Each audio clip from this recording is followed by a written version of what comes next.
Jogflow is eco-design. I can share maybe the main 3 secrets behind this story. So the first secret is the simplification of design. We developed a shoes where we use almost 3 or 4 components and we make the new shoes. And the second one is using the maximum amount of recycled component, and the third one is reducing the amount of wastage. So for these shoes we have used a new technology.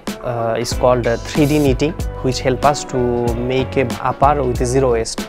At the beginning we faced little bit difficulties of the sourcing of the recycled polyester yarn, because we need some specific recycled polyester yarn for shoes, because today is available for the textile, but for shoes we need specific yarn. The socks knitting technology that we have used for these shoes is not very common in the market, so Decathlon is the first who is going to use this technology.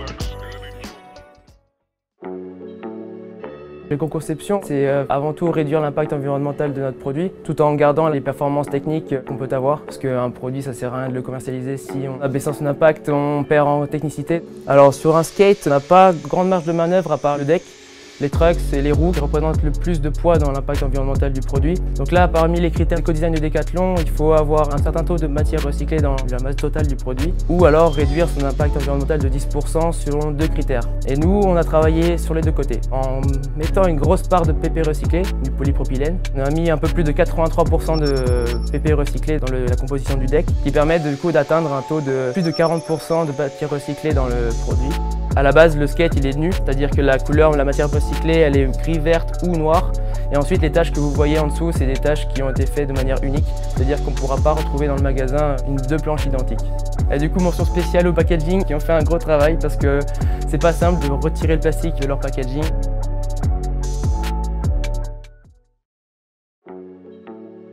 Ce maillot est éco-design parce qu'il est constitué de 45% de polyamide recyclé et de 25% de polyester recyclé. Quand on décide d'utiliser ce type de textile, la difficulté c'est de s'assurer que la durabilité soit la même qu'un textile non recyclé. Donc on a fait des tests labo et des tests d'usage pour vérifier que la durabilité était la même. Les contraintes pour trouver une matière recyclée sur un maillot de bain, c'est qu'on veut aussi allier le confort et l'usage du produit. Et le confort, ça passe par un composant qui est élastique, donc qui contient de l'élastane. Aujourd'hui, on n'a aucune solution pour que l'élastane soit recyclé. Nos équipes travaillent dessus, mais c'est encore compliqué de le trouver. Donc c'est de trouver un bon compromis entre une matière avec un polyamide recyclé et de l'élastane pour qu'on puisse allier le confort et en même temps pouvoir avoir les performances techniques. Un autre challenge pour concevoir ce maillot de bain, ça a été de trouver une matière qui soit et recyclée et en même temps qui réponde à nos attentes en termes de design, c'est-à-dire avec une texture. Parce qu'aujourd'hui sur le marché, il n'y en avait pas beaucoup et donc avec mon ingénieur composant, on a réussi à trouver un composant qui soit et design et recyclé. Bonjour Boraoui. Salut. Est-ce que tu peux nous expliquer quel est ton métier chez Decathlon? Alors moi je suis chef de projet recyclage, donc l'objectif de mon métier c'est d'aller chercher des matières qui sont les déchets d'aujourd'hui pour faire les matières premières de demain. Ok, donc tu es le spécialiste des matières. Eh bien nous, on vient de voir 3 produits qui avaient tous en commun d'être éco-design par le choix des matières. Pourquoi le choix des matières est important par rapport à l'impact environnemental d'un produit? Alors la matière c'est une problématique parce qu'elle occupe une partie très importante dans l'impact environnemental du produit. Du fait qu'on va aller puiser dans des ressources naturelles, exemple le pétrole pour les matières synthétiques, exemple des terrains agricoles qu'on va planter pour récupérer du coton par exemple, et du coup ça représente un impact très important de produit. Quand on dit juste le mot comme ça paraît logique que ça sonne mieux d'avoir un produit recyclé, mais réellement, concrètement, pourquoi c'est mieux?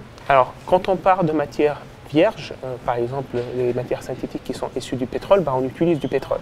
Dans le cadre de matières recyclées, on va utiliser des déchets. Par exemple, on va utiliser pour remplacer le polyester des bouteilles plastiques. Les bouteilles que vous utilisez chez vous pour boire de l'eau, ces bouteilles-là, on va les récupérer quand ils ont fini leur vie pour en faire de la matière première. De la même façon, quand il s'agit de matières naturelles, on va prendre l'exemple du coton. Ce sont des matières qui sont cultivées sur des terrains. Ces terrains sont occupés et ils ne peuvent pas servir à autre chose, mais aussi on va utiliser de l'eau. Donc quand on utilise des matières recyclées et quand on récupère du coton qui a déjà vécu pour refaire de la nouvelle matière première, on évite un petit peu de puiser ces ressources-là. Est-ce qu'il n'y a que le recyclage de la matière comme solution ou est-ce qu'il y a des recherches innovantes faites pour des matières non recyclées mais moins impactantes? Alors, il y a différents niveaux de possibilités. Il y a l'innovation, c'est le fait de découvrir des nouvelles matières premières qui seront moins impactantes par leur nature que celles qu'on utilise aujourd'hui. Et donc ce sont des matières qui vont être issues de la biomasse, des matières bioressourcées, des matières qui vont être issues du bois par exemple. Mais aussi, il faut se dire que la matière recyclée, aujourd'hui, on n'a pas testé toutes les possibilités. On utilise la bouteille pour faire du textile, mais demain, on pourrait imaginer réutiliser du textile pour faire le textile. Donc toutes ces possibilités-là, il faut trouver des circuits nouveaux, il faut identifier des technologies nouvelles sur lesquelles on va travailler pour permettre l'utilisation dans le futur. Eh bien, merci beaucoup, Braoui. Je t'en prie. Maintenant qu'on a vu qu'on pouvait agir sur les matières qu'on choisit pour qu'un produit soit éco-design, on va voir comment nos ingénieurs réfléchissent pour agir au moment de la fabrication des produits.